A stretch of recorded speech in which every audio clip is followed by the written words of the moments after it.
18h sur la télévision Futur Média. Bonsoir à toutes et à tous. Bienvenue à cette principale édition. Les titres, c'est tout de suite. La violence constatée au sein des foyers au devant de l'actualité. Personnes du troisième âge réagissent. Selon elles, les Sénégalais ont tout intérêt à engager un retour aux sources. L'association des juristes du Sénégal, pour sa part, condamne cette recrudescence de violence notée au sein des couples et parle de sanctions pénales à l'encontre de ceux qui exercent cette violence. Les étudiants du privé veulent rester dans le privé. Ils sont pas moins de 250 étudiants à battre le pavé ce jeudi. Pour ces derniers, pas question de recourir à l'alternative virtuelle. Ils appellent l'État du Sénégal au respect de ses engagements. 250 milliards de francs CFA pour lutter contre les inondations et l'érosion côtière.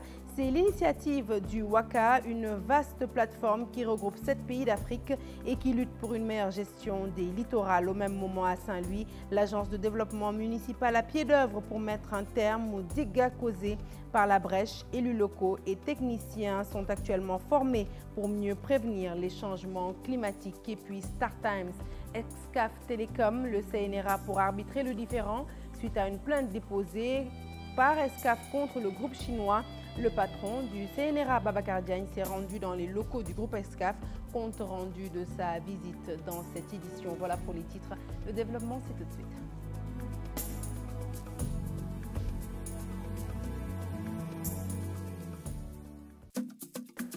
Rebonsoir à tous. Vous l'avez sans doute constaté, difficile ces derniers jours de rester insensible à cette vague de violence notée au sein de la société, au sein des couples, des foyers notamment. Une recrudescence de la violence qui a fait réagir des personnes du troisième âge. Elle déplore, elle condamne et affirme que la société sénégalaise a subi des transformations qu'elle a du mal à assimiler. Un retour aux sources est vivement recommandé par cette catégorie sociale interviewée dans ce reportage de Koumba Amadlo.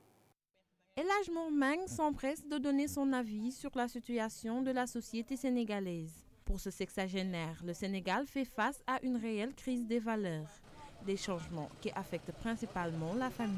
Actuellement, vous vivez dans votre famille, avec votre père, votre mère, en famille, parce que vous n'avez pas de moyens. Mais une fois que les moyens là arrivent, vous préférez chercher un appartement pour monsieur, madame, le chien et le gardien. Mais le père et la mère, ils doivent attendre dans le mouroir, quoi. Alors ça, c'est de l'égoïsme, c'est de l'hypocrisie. Des valeurs traditionnelles en concurrence avec le mode de vie occidental, constatent ces patriarches. À l'époque, les parents avaient une même prise sur leurs enfants. Mais tel n'est pas le cas aujourd'hui. Avant, on était heureux, on se partageait tout. La famille de Jean était la famille de Paul. La famille de Paul était la famille de Jean. Des fois, tu vois des familles qui prennent des choses et qui l'amènent au tribunal pour ces problèmes-là. Et c'est un truc qu'on devrait dans le cadre familial, mais c'est-à-dire qu'ils ne s'entendent plus. Un retour à nos sources peut être la solution à cette crise. La meilleure solution, qu'on revienne en arrière. Il faut qu'on revienne à l'ancien système, que les enfants se soumettent aux directives de leurs parents. Sinon, cette situation-là, elle va exister et personne n'y peut rien. Et encore, nous avons des valeurs enviables. Enviables. Suicide, meurtre, viol sont devenus le quotidien des Sénégalais. Le constat est général, la situation va de mal en pire. Et nous restons avec ces violences, et notamment les violences conjugales, un phénomène récurrent ces derniers jours. Au Sénégal, les hommes semblent en être les principales victimes, ce que déplorent beaucoup de citoyens. Des cas exceptionnels selon l'Association des juristes du Sénégal. Cependant, elle recommande d'exercer plutôt la loi, puisque la loi prévoit bien dans ce cas des sanctions pénales. Un reportage signé Habib Faye. Ils sont nombreux, ces couples qui vivent un calvaire dans leur foyer.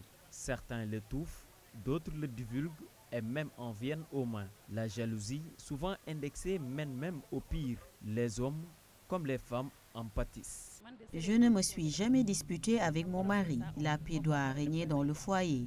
Un homme a besoin de la tranquillité dans son ménage, mais si vous l'embêtez, il ne sera pas dans son assiette au bureau. Femmes intellectuelles qui connaissent la justice, elles savent par quels moyens passer pour éviter cette sorte de violence et il y a une loi qui condamne cette sorte de violence. Tandis que s'il y a d'autres femmes qui n'ont pas fait l'école, elles pensent que la seule solution et leur manière de régler ce problème est de faire la violence. L'aspergation, l'essence, c'est manque de confiance pour la personne qui le fait, d'ailleurs, et manque de respect pour la personne qui le fait. Parce qu'asperger une personne de l'essence ne va pas le changer. Les avis restent partagés. Tantôt, ce sont les hommes qui sont pointés du doigt, tantôt les épouses de faire preuve de cruauté. Sur les faits, c'était grave parce qu'il avait versé de l'huile chaude sur la main gauche de son mari, alors que ça l'a empêché de travailler avec une incapacité de travail de 20 jours, ce qui n'est pas normal. Il y a deux choses que je blâme dans ça. Brûler son mari, lui asperger de l'essence, l'amener en tribunal, tout ça, ça devient de plus en plus récurrent. Dans un couple, on doit instaurer toujours le respect. Parce qu'un couple sans respect ne peut pas fonctionner.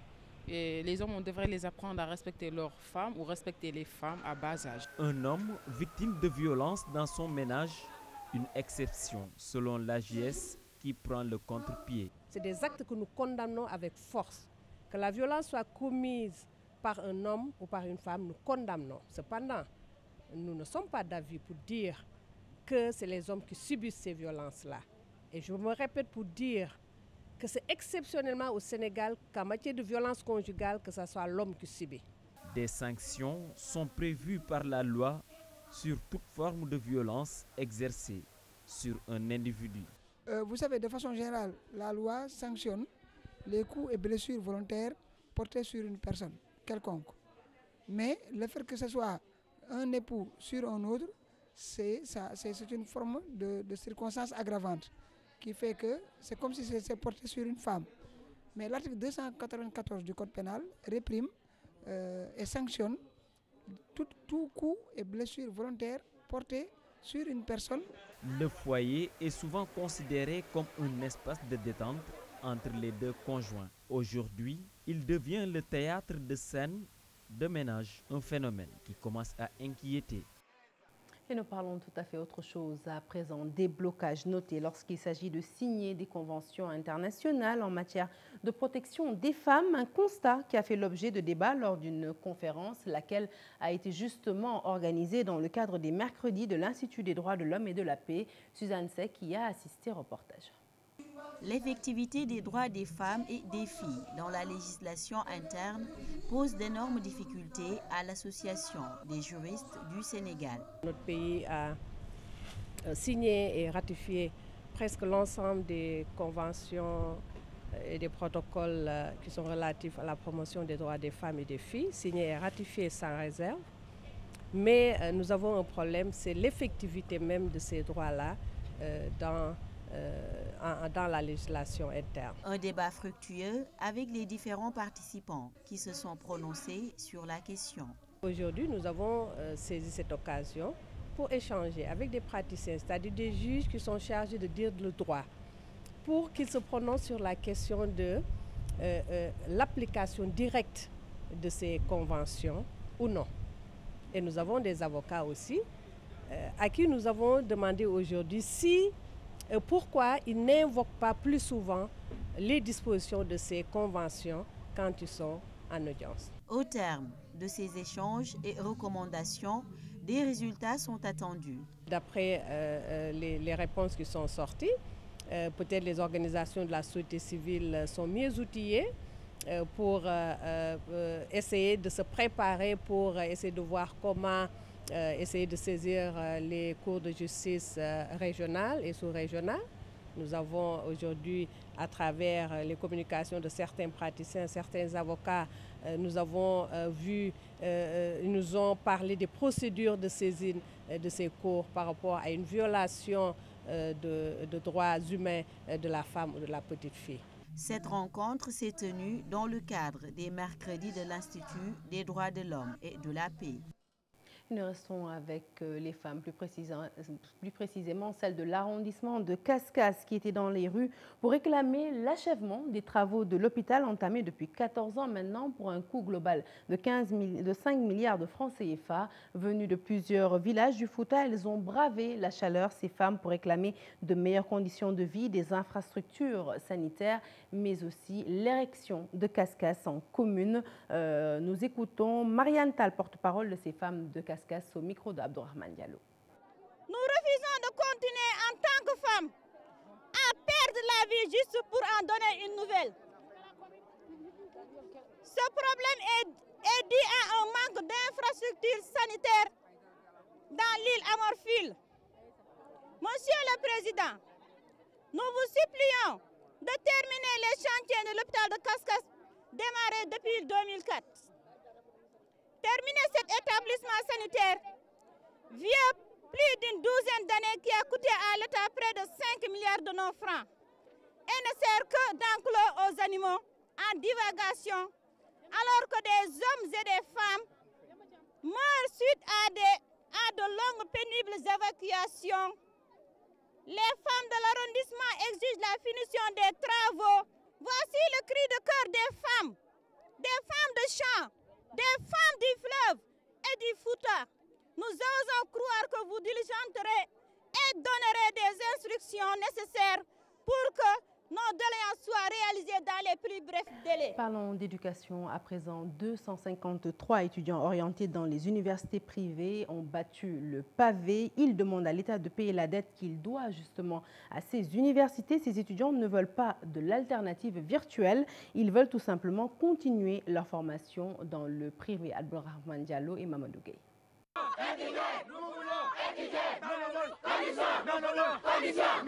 Plus de 200 étudiants orientés dans les instituts de formation du département de Mbour sont descendus dans les rues. Ils demandent à l'État de payer sa dette. Presque la quasi-totalité ne sont pas de Mbour, mais on essaie de faire avec logement, nourriture et notre transport. C'est pas facile.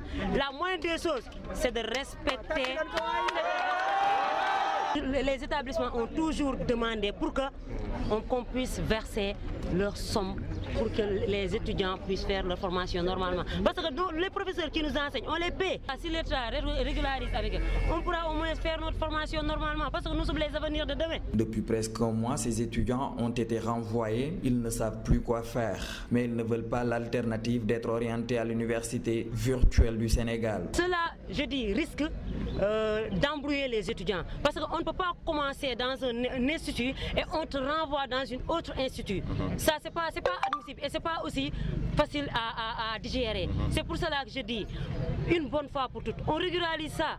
Comme ça, nous tous, nous allons retourner étudier comme tout étudiant. Nous avons tous eu le bac comme les autres étudiants. Donc, nous sommes des étudiants du privé et notre avenir n'est pas à vandaliser. Ces étudiants qui ont marché plus de 5 km ont remis un mémorandum à l'autorité administrative en espérant avoir gain de cause. Allez, retour à Dakar et plus précisément à la Médina. Sur place, les populations sonnent l'alerte. Plusieurs immeubles menacent ruines. Toutefois, ces habitants de la Médina demandent aux autorités étatiques de réagir face à ces menaces d'effondrement de bâtiments et ce, afin de sauver des vies. Sylvie Sec s'est rendue à la Médina. Reportage. Médina, un quartier populaire avec des vieilles bâtisses qui ornent le décor. Une surpopulation dû sans nul doute à l'exode rural. Le danger est perceptible. Ce n'est pas seulement à la Médina. Dans beaucoup de quartiers à Dakar, il y a des maisons en état de délabrement. Il y a aussi des bâtiments qui datent de l'époque coloniale. Pour leurs propriétaires, les moyens ne suivent pas. La pauvreté, seul facteur qui pousse certaines personnes à risquer leur vie en résidant dans ces immeubles en état de délabrement avancé. Ici, le loyer n'est pas si cher, 10 000 francs CFA.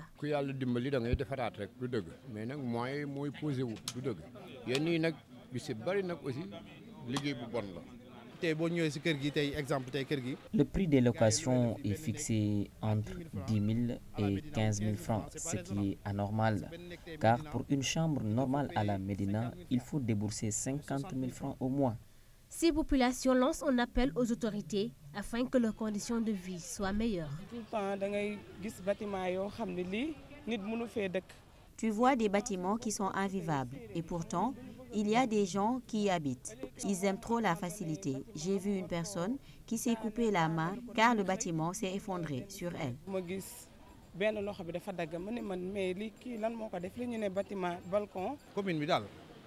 Bon, kon ko ñom ñoo fi nekk ñom ñoo wara xolaat bâtiment yu ancien yépp La municipalité doit aider ces personnes afin qu'elles puissent vivre dans de bonnes conditions. Chaque année, le constat est le même. Des immeubles qui s'affaissent et des pertes en vie humaine enregistrées. Les populations souhaitent que les autorités réagissent le plus rapidement possible. Lutte contre l'érosion côtière, je vous l'annonçais donc en titre, 250 milliards de francs CFA pour lutter contre les inondations, mais aussi l'érosion côtière. C'est l'ambition du WACA, un programme de gestion du littoral, une plateforme qui regroupe 7 pays d'Afrique de l'Ouest et du Centre. La rencontre s'est tenue ce jeudi en présence de notre reporter Dissa Prera, compte rendu. Innovation et érosion côtière, deux lancinantes questions communes à certains pays d'Afrique de l'Ouest, des problèmes environnementaux qui impactent directement la vie des communautés. Le WACA, un projet qui vient avec des solutions. C'est une initiative qui a pour vocation d'installer une résilience dans le littoral ouest africain des 6 pays concernés que je viens de citer. Et ces pays sont impactés très négativement par cette conséquence visible du réchauffement climatique. Si je prends l'exemple du Sénégal, la ville de Saint-Louis est presque une presqu'île. Et de ce fait, très négativement impactée par les problèmes du littoral qui ne sont pas tous imputables à l'élévation du niveau de la mer. Le WACA met l'accent sur des solutions concertées et intégrées face à la rapidité du changement climatique. Les acteurs veulent aussi améliorer la gestion des risques naturels. Et je disais tout à l'heure que les pays ne sont pas restés inactifs. Chaque pays a entrepris des actions selon des méthodes qui lui paraissaient les plus appropriées. Et donc il y a un besoin d'affiner la méthodologie par l'intégration des pays, parce que le problème est même il faut l'adresser de la façon publique. Donc la maîtrise des facteurs déterminants des problèmes que nous vivons avant d'agir. Cela implique donc des études. Janvier 2019, c'est la date retenue pour le démarrage de ce programme. Le coût est pour le moment estimé à 250 millions de dollars déboursés par la Banque mondiale. Et puis, sachez qu'à Saint-Louis, après la brèche qui a donc fait plus de 300 victimes, l'Agence de développement municipal annonce que des projets sont prévus dans la ville tricentenaire pour prendre en compte ce problème. L'agence ajoute aussi que le gouvernement va prendre des dispositions pour lutter contre les conséquences dues au changement climatique. Des élus locaux et des techniciens sont d'ailleurs en train d'être formés dans ce sens. Texte relatif à l'entrée, au séjour, mais aussi à l'établissement, à la protection des biens et des personnes. Plus rien ne sera comme avant. Entre la République du Sénégal et celle du Congo, les deux pays ont signé 8 accords et 2 conventions au profit de leurs ressortissants. Ces engagements marquent la clôture de la 4e session de la commission mixte de coopération entre les deux pays, Sénégal et Congo, donc, compte rendu Maïmouna Ndiaye. Au total, 8 accords et conventions parfaits entre le Sénégal et le Congo. Ces séries de signatures ont mis fin à la 4e session de la Convention mixte de coopération. Les deux pays s'engagent ainsi à renforcer la justice, la paix, la sécurité, entre autres. Accord général de coopération, accord de coopération militaire et technique, accord de coopération culturelle et artistique, convention d'extradition, convention d'entraide judiciaire en matière pénale, accord dans le domaine de l'enseignement supérieur et de la recherche, afin de veiller au suivi de la mise en œuvre des engagements pris. Les deux parties ont prévu d'instituer une revue à mi-parcours annuel. Le ministre congolais des Affaires étrangères, pour sa part, appelle au respect strict des accords déjà signés. Tout en me félicitant des résultats obtenus, j'invite solennellement les uns et les autres à travailler avec encore plus de détermination à la mise en œuvre des décisions de nos délibérations. Des relations multiformes, un suivi régulier des travaux, les recommandations de Maître Sidiki Kaba. J'engage les experts des deux délégations à poursuivre le dialogue afin de parvenir à ces résultats. Il nous revient toutefois de veiller à la mise en œuvre effective ainsi qu'au suivi régulier des différentes décisions et recommandations issues des travaux. Rendez-vous est donné en 2020 à Brazzaville pour une évaluation des mécanismes mis en place. Allez, hors de chez nous pour parler cette fois-ci des jeunes de la diaspora qui disent avoir tous les problèmes du monde pour investir ici au Sénégal. Lors d'une rencontre tenue à Elbeuf en Normandie, ces jeunes ressortissants ont demandé aux autorités de leur accorder plus de chance. Demba Sow, député de la diaspora en visite dans l'Hexagone, a reconnu ces difficultés qu'il s'engage donc à remédier. Ibrahima Kamara. Les jeunes Sénégalais de la Normandie n'ont pas hésité à pointer du doigt leur principale préoccupation lors de cette rencontre. On aimerait bien réaliser des projets au Sénégal, investir de plus en plus, mais on a tendance à se faire avoir quand on mène des projets. Donc c'est nos réclamations aujourd'hui.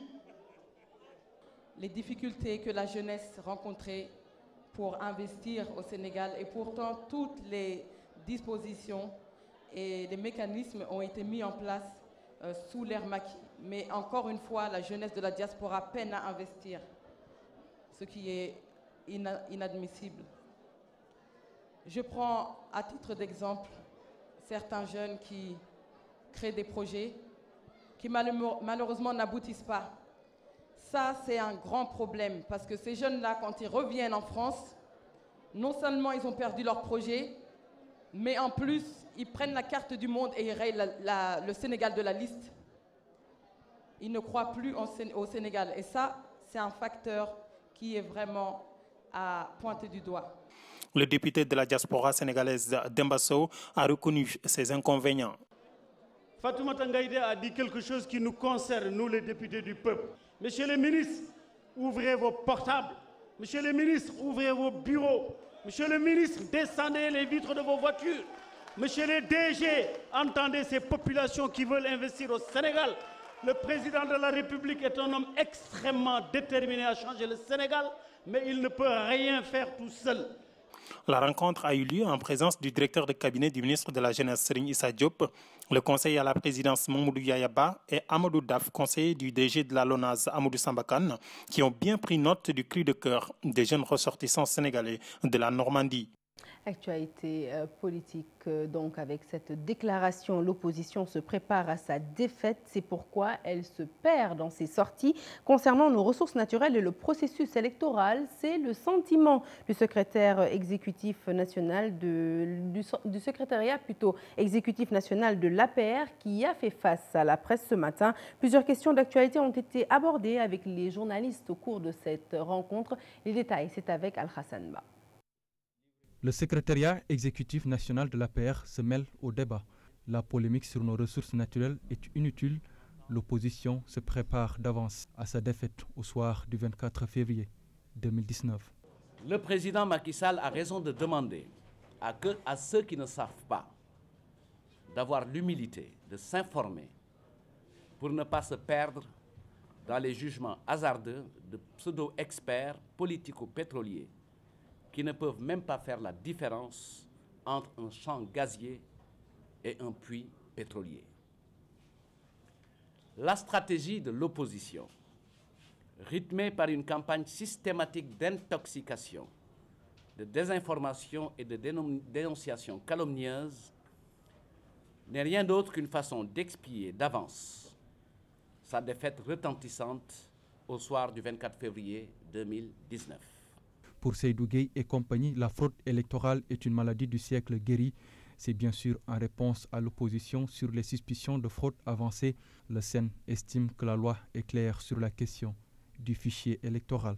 Et aujourd'hui, vous voulez que notre fichier électoral se balade dans ce pays-là avec des candidats à la candidature? Non. La position, c'est donner le fichier aux organisations politiques et aux candidats puisqu'ils ont un enjeu. Donc il n'y a aucune difficulté. Le secrétariat exécutif national s'est aussi prononcé sur l'attribution provisoire du nouveau contrat d'affermage à Suez. Il estime que l'opposition se perd dans des appréciations hâtives. Seydou Gueye et compagnie l'invite à poser le débat sur les performances économiques du régime en place. engagement là. Et nous restons avec cette rencontre du secrétariat national exécutif de l'APR. Autre déclaration, personne ne pourra empêcher au chef de l'État de signer avec Toziali. Et l'argument du temps avancé, c'est-à-dire moins de 3 mois de la présidentielle, ne tient pas. C'est l'avis de Seydou Gueye que vous venez d'entendre sur la polémique née avec l'exploitation du fer de la Falémé. Je vous propose de l'écouter toujours au micro d'Al-Hassan Ba. Contre Toziali, beaucoup de bruit pour rien. Beaucoup de bruit pour rien. Parce que d'abord, ceux qui en parlent ne font pas la différence entre le projet industriel et le projet minier. Première chose, c'est 2 composantes. Le projet industriel, c'est la transformation de la ferraille comme nous le faisons aujourd'hui. Le projet industriel, c'est cela. Le projet minier, c'est l'exploitation de la mine. Pour l'instant, nous en sommes à des phases de pourparlers. Rien n'est signé. Par contre, j'entends aussi des arguments qui sont insoutenables. Oui, nous sommes à 3 mois de l'échéance présidentielle ou pas. Comme qui dirait que la Constitution dit qu'à partir d'un certain délai, le président de la République ne peut pas engager le Sénégal. Il est dans le cadre légal de son mandat et s'il devait engager le Sénégal, il le ferait sans trembler. Quand il y a un projet de partenariat que l'État du Sénégal doit signer, on l'apprécie sur la base de 2 ou 3 critères fondamentaux. Le premier critère, est-ce que le projet crée de la valeur ajoutée? Le deuxième critère, est-ce que ce projet va faciliter la co-traitance, la sous-traitance, pour engager des Sénégalais dans la valorisation de ce potentiel et dans ce partenariat? Oui, je le pense. Et en troisième lieu, s'il y a un transfert de technologie, et ce sera le cas. Donc ce projet, quand il arrivera à maturation, je pense que le gouvernement, après l'avoir analysé, pourra valablement le signer. L'argument sur le temps ne tient pas. Et puis, à quelques jours du Gamou, Tivaouane s'apprête le 19 novembre donc prochain. Le représentant du Khalif Serigne Mbaye Sy Abdou, lors d'un point de presse à Tivaouane, a décliné un ambitieux programme tout en exhortant les fidèles et chauffeurs à la discipline. Reportage sur place, Cheikh Anta Diop et Saïla Tire. Tivaouane s'apprête à célébrer le Maulid. En prélude de cet événement religieux, le représentant du Khalif Serigne Babacar Sy Abdou, entouré des organisateurs, a tenu un point de presse pour décliner le programme mis en œuvre pour une bonne organisation du Gamou. Serigne Babacar Sy Abdou Ndiol Fouta a rappelé aux fidèles Tidjanes le sens du Gamou et les comportements à adopter dans la cité religieuse. Pour Gamou di fortasu, pour Gamou di rang di ziara, pour Gamou di lek di nan. Les fidèles se doivent de comprendre que le Gamou ne se résume pas seulement au festin et à l'accoutrement, etc. Mais le vrai sens repose sur l'enseignement prophétique.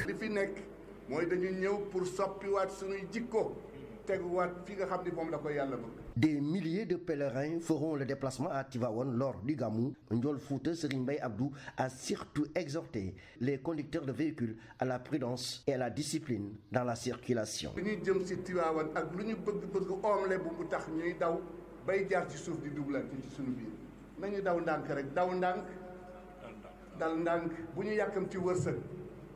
Je demande aux chauffeurs de s'armer davantage de bonne foi dans la croyance en Dieu pour savoir que c'est le Tout-Puissant qui décide du destin de l'homme. Donc il ferait mieux d'être sages dans leur conduite, éviter les accidents.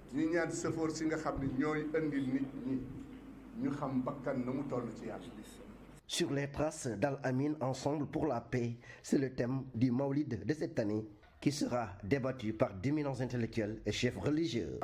Et puis une semaine après le Maulid, vous savez qu'il y a le Gamouat à Ndiassane. Le comité régional de développement s'est tenu en présence du ministre de l'Intérieur, Aly Ngouille Ndiaye. Les discussions ont entre autres tourné autour d'un meilleur approvisionnement en eau et l'autorité s'est engagée à assurer une meilleure répartition des ressources, mais aussi et surtout à veiller à assurer la sécurité de manière optimale. Nous écoutons le ministre de l'Intérieur, Aly Ngouille Ndiaye, au micro de nos reporters Aïssatou Gueye-Ba et Pape Sangone Mbaye. ci wàllu wér-gu-yaram donc jàpp nañ ne par rapport ak ambulance yi ngeen demandé woon dinañ ko yokk. Sur le plan sanitaire, les ambulances vont être augmentées comme vous l'avez souhaité. Par rapport aux 10 millions que vous aviez demandé, les 9 sont déjà acquis. Le service d'hygiène, l'ONAS, pour le moment, 4 camions sont disponibles pour 4 jours. On va voir comment augmenter le nombre aussi. L'électricité, il n'y a pas de problème. L'eau aussi, toutes les dispositions vont être prises. La ligne téléphonique, la gendarmerie aussi prendra toutes les dispositions nécessaires pour assurer la sécurité. Les sapeurs-pompiers aussi ne seront pas en reste. Puisque c'est un problème qui est ancien, je pense que là, on va aussi saisir directement le... Et nous restons dans le registre religieux pour parler des préparatifs de la ziara annuelle de la Cheikh Mohamed Fodé Djabi Gassama. Le préfet de Bounkiling organise un CDD pour une meilleure organisation de l'événement à Taslima. Occasion pour le khalife général de Taslima, El Haj Sidia Djabi Gassama, d'inviter justement les politiciens à plus de retenue pour des élections apaisées. Nous l'écoutons au micro de Bakary Kounté. Nous allons aux élections présidentielles en 2019. Avec les réseaux sociaux, on entend beaucoup, et ça ne vaut pas la peine. Des insultes. Le Sénégal nous appartient, que ce soit l'opposition et le parti au pouvoir. Le Sénégal appartient à tout le monde. Donc, les marabouts ne voient pas pourquoi les partis politiques, les hommes politiques s'insultent à travers les médias sociaux. Donc, nous sommes là à formuler des prières. Le Sénégal a été un pays religieux depuis longtemps, avec nos ancêtres. Quand on voit les Cheikh Amadou Bamba, les El Hadj Malick Sy et consorts, en Casamance ici, le Gamou de Taslima, le fondateur même, Cheikh Mohamed Fodé Djabi Gassama, à travers tous ces gens-là. Mais ces prières-là ne vont pas laisser comme ça. Donc que les politiciens nous donnent la paix, et on s'aime aussi, car ce Sénégal-là nous appartient à nous tous. Sport à présent, différents Star Times, Excaf Télécom, le CNRA joue aux arbitres. Le président du comité, le président du Conseil national de régulation de l'audiovisuel s'est rendu ce matin dans les locaux du groupe Excaf Télécom suite à une plainte déposée par le groupe contre le groupe chinois Star Times. Et selon Excaf, eh bien, Star Times est dans la parfaite illégalité et ne doit aucunement s'implanter au Sénégal. Des complaintes que le CNRA décide de prendre en compte. Babacar Diagne, président du CNRA, est au micro de Mamadou Fall. Vous avez le CNRA à vos côtés. Je connais les conflits qu'il y a, je sais les reproches qu'on vous fait. Le président Sidi est venu, nous l'avons entendu nous-mêmes, dans les locaux d'Excaf, du CNRA. Je connais le débat actuel, j'ai vu les journaux hier, tout ce qui se passe sur Star Time et le sport. Nous avons étudié la lettre qu'il a faite avec beaucoup de sérieux. Je dois vous dire d'ailleurs que le président Sayer Sek m'a appelé à 2 reprises hier et je vais le voir parce que lui aussi il prend tout ce qui s'est dit avec beaucoup de sérieux. Et nous aussi, nous allons prendre tout cela avec beaucoup de sérieux. Vous savez, le CNRA s'est beaucoup exprimé sur ce sujet-là. Mais aujourd'hui, nous n'en sommes pas là. Ces projets sont étudiés, ces conflits sont étudiés ailleurs, avec tout le Conseil et avec les acteurs concernés. Je voulais simplement vous dire... Et voilà qui met fin à ce journal que je suis ravie de vous avoir présenté. Prochain rendez-vous de l'information, le tout en images à 0 heure. L'info qui se poursuit sur votre site www.igfm.sn. Excellente suite de programmes sur la TFM. Excellente soirée.